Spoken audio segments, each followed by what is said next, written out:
How are we doing, Bulls Nation? We are coming up on the end of the year, and with Bulls basketball off today, and the fact that I haven't done one of these in a while, I figure now is as good of time as any than to do another Bulls mailbag video where I respond to your questions that you've left on the channel or in the Discord. Also, I'm going to be announcing the details for the 20K jersey giveaway. I know I'm a little behind on it, and so here's how this is going to work. I want to hear from you guys in the comments. What was your favorite or most memorable moment in Bulls history and why? For those who do leave their comments, I am going to collect all of the comments and put them into a generator which would randomly select the winner for a jersey of their choice. And then at a later time, still haven't decided when, I'll make a video reflecting on some of these memorable moments that you guys have mentioned. Now, the reason I like doing this is because I really do want to make this channel more than just a channel I create content on, but rather a community that you guys can all be a part of. It's what I like doing the hot takes videos for, the would you rather videos, the mailbag videos, so that way you guys are able to be a part of the content from time to time. Also, a great way to be a part of the community and engage with other folks is by joining the Discord, which is free to join. The link to that is in the description. You can also follow me on Twitter or Instagram, but in any event, leave your most memorable moments in Bulls history and you'll be automatically included into the jersey giveaway, and I'll announce the winner tomorrow on the community page as well as in tomorrow's video. So with all that being said, let's get into some of your guys' questions. So what's going on, everyone? You're listening to Bull Central here. Hope you're all doing well. Our first question comes to us from R303C. Yo, what if we trade for Serge Ibaka? I don't really know if Ibaka at this stage in his career is what the Bulls should be looking for. Maybe if he was bought out and the Bulls were able to get him on the veteran minimum, but to give up assets for him and still have to pay his $9.7 million contract, which, yes, is an expiring contract, but I feel like there's so many better options for the Bulls to go with for when it comes to a veteran big man to give us some depth in the front court. Like, Ibaka hasn't really been all that healthy. In the 11 games that he's played so far this season, he's been very underwhelming, averaging 4.3 points per game and 3.1 rebounds. He's shooting an abysmal 36% from the field and is nowhere even close to the shot blocker he once used to be. It's crazy because he's only 32 years old, so you would think he wouldn't have fallen off as quickly as he has. But no, for the Bulls, if they're going to make a trade for a player or pick someone up off the buyout market, you might as well go for guys like Robert Covington, Kevin Love, Tristan Thompson, guys that are at least able to provide a little more production for you. Next, we've got Dennis the Menace to Society. At what point in the season do we start to worry about Vucevic's poor shooting? So the thing about Vucevic, and I know some people are going to get at me for saying this because it's going to come across like I'm always defending the guy, but his shooting hasn't been terrible. It's been very inconsistent, that's for sure. And yes, it's not great. It's nothing like we would normally see from Vucevic. He's currently shooting 41% from the field and 35% from three. This is down from 47% shooting and 40% from three last season. So you look at his numbers and you think, this isn't that bad, but for Vucevic, an all-star, yes, you would expect more. I think the thing that concerns me most with Vucevic is his inability to finish around the rim. Like, his shooting inside the restricted area for a big man has dropped significantly. But anyway, back to your question, at what point in the season should we start to worry about this?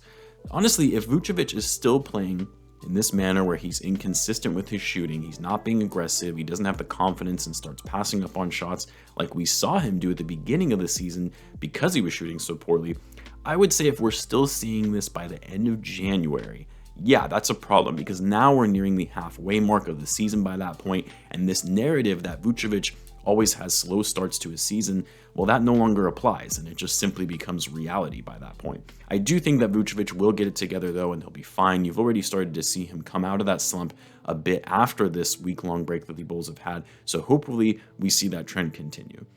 Next, we've got Stanislao Molina. Are any of the current Bulls players worthy of getting their jerseys retired if they were to retire today and if they would finish their career in Chicago? Well, a bit of a conflicting way that you've worded this question, in that on one hand, they would retire today, but then you also say that they would finish their careers in Chicago. Well, what I will say is this, and I actually made a video on this a long time ago around the time that I started the channel where I discussed which Bulls players in history should have their jerseys retired. Because the thing that you have to know is the history of this franchise, the Bulls have only ever retired four numbers. So they're very selective in terms of whose number they retire. Like they didn't retire Horace Grant's number, Dennis Rodman, Tony Kukoc, Luol Deng, Kirk Heinrich, which I know a lot of people will say, well, maybe they'll still retire their numbers at some point. Nah, they would have done it already if that was the case. The only number I see them retiring at this point, and then I'll answer your question specifically, is Joakim Noah, who just retired this past year, and Derrick Rose, who is still currently playing. And for the guys who currently sit on this roster, I mean, it's hard to say because that all depends on how long they are playing in their career with the Bulls, what level of contributions they bring to the organizations, and did they play their best, most productive years with the Bulls. Like, we have no idea if a guy like Io, a hometown kid, will play most of his career in Chicago and become a star player in the league. Does Patrick Williams play most of his career in Chicago? Zach Lavine currently has the longest tenure, but is he going to bring some winning to this team before his number is even considered for retirement? DeRozan likely won't play enough of his career in Chicago for his jersey to be retired. I mean, what type of career will Lonzo Ball have in Chicago? It's dependent on so many factors that there's virtually no way to predict something like that. Next, we've got Sniff a Chicken. Okay. Would we prefer to keep Javonte or Derrick Jones Jr. if the opportunity arose to trade one of them? Ooh, this is a tough question because I really like both of these guys for their hustle and energy they bring on the court. And you guys know I'm all about the hustle players, those energizers that get the team going and fight on every play and give it their all when they're on the court. I guess it depends on who's going to fetch more in return from a trade. Personally, I think you're likely going to be able to get more for Derrick Jones Jr. just because teams would be enticed by his athleticism, his wingspan, and his defense versus someone like Javonte Green, who probably doesn't get as flashy of enough of recognition as someone like Derrick Jones Jr. would.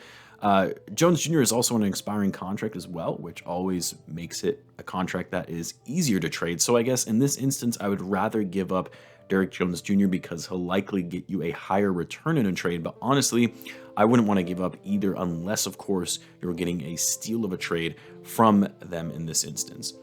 Next, we've got Ben Seaton. Will the Bulls make a trade or wait for a buyout option to get another big man for the bench?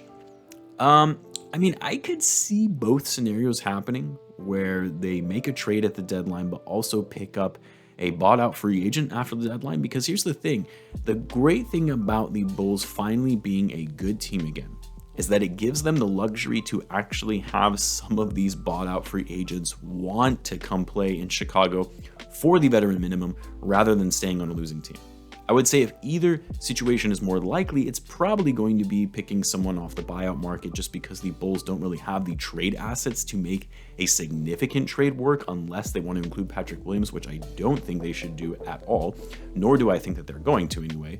And because the Bulls can't afford much of either as it relates to their salary cap, a veteran minimum is the most likely scenario, as it's a scenario in which the Bulls would be taking on someone as a half-season rental to get us through the postseason while we wait for Patrick Williams to return next season. Next, we've got Jorgen Helen. If the Bulls have early playoff exits in the next 2 years with this roster, how long do you see Billy Donovan being kept as the head coach? Well, I think this year he's going to get a pass if the Bulls do, in fact, have an early exit in the playoffs. Unless, of course, it's just an underwhelming season for the rest of the regular season. They finish with the 8th seed and they get swept in the first round. Then he may not get a pass and actually would be a very bit disappointing outcome for the level of talent on the Bulls roster and could potentially get fired as a result. But if they saw another early exit in the playoffs next season, yeah, he likely wouldn't be kept on as head coach beyond that, because at that point, your championship window is narrowing with DeRozan and Vooch getting older, same with Lavine if you're able to re-sign him anyway, and you don't have time to mess around if you're just seeing early playoff exits season after season. Next, we've got Miles Freeman. Would you rather have Wilt Chamberlain or Bill Russell on the current Bulls roster? Oh man, this is an interesting one. I do like bringing up hypothetical historical questions. So I never got to see either of these guys play. I'm a little too young for that, but based on what I know, watching highlights, studying their player stats and their accolades, obviously Russell was an incredible defender and has all of those NBA titles to his name, but Wilt Chamberlain was considerably more dominant. He may not have been as dominant against Bill Russell, but he was much more of a dominant player throughout the NBA at that time. And if you look at the way Wilt played during his time period, I personally think his skill set would still translate better in today's NBA than someone like Bill Russell. So if I had to choose between the two, I would likely take Wilt on this current Bulls roster. Next, we've got Eric Oval. With the starters for all of the All-Star games being voted by the fans, do you think Caruso will get a lot of fan votes and potentially have another Zaza scenario? Yeah, I don't think so. I mean, I'm sure Caruso is going to get a fair amount of votes because he is a fan favorite and well known throughout the NBA, but he's not going to get enough votes to be selected as an all-star starter. The voting also factors in other votes from players, coaches, and the media, if I'm not mistaken. It's weighted now, so it's not all just based on fan voting like it used to be. And even then, Caruso doesn't have enough of an international presence like some of these guys overseas, players like Zaza, Yao Ming, or say Sasha Vucevic, they used to get back when they were in the league. Next, we've got Mark Wade. Do you think with this current team roster, which is good, we stand a chance at the finals?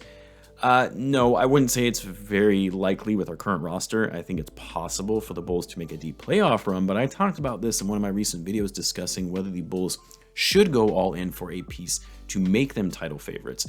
That with the way that this roster currently stands, our limited front court, especially with Patrick Williams being out, I just can't see the Bulls taking out Giannis and the Bucks in a 7-game series, or even the Sixers if they remain healthy in a 7-game series, even the Nets as well, who I know we have already beaten twice this season, but the playoffs are a different beast than the regular season, and the Nets have a lot of size that would cause the Bulls problems in a playoff setting. So no, without some added front court pieces, without some more size, I can't see us making the finals, but I would absolutely love to eat my own words in that regard. I'll end it there for this edition of Bulls Mailbag. Don't forget to leave your most memorable Bulls moments in history to be included in the jersey giveaway. Don't forget the Bulls will be taking on the Raptors tomorrow. I'll have a live chat for that game, both on the channel as well as the Discord. Thanks again for tuning in, guys, and I will catch you in the next one.